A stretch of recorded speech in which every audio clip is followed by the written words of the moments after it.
బావా, కర్ణుడు ఎవరు దానమడిగినా ఇస్తాడు. అలాగే ధర్మరాజు కూడా ఎవరు దానమడిగినా ఇస్తాడు. కానీ కర్ణుడిని మాత్రం దానవీర కర్ణ అని ఎందుకంటారు కేశవ?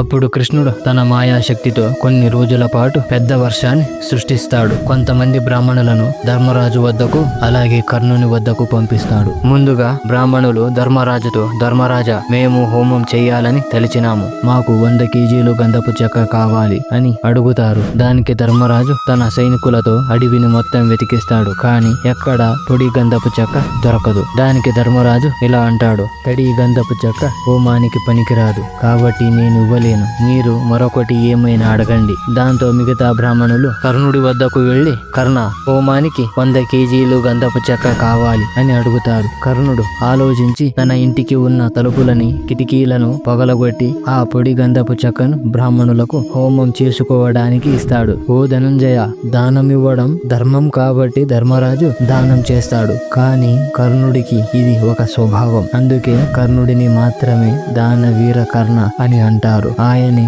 సూర్యపుత్ర కర్ణ అని ఆ విషయాన్ని శ్రీకృష్ణుడు అర్జునుడికి చెప్తాడు. అందరూ చెప్పండి, జై శ్రీకృష్ణ.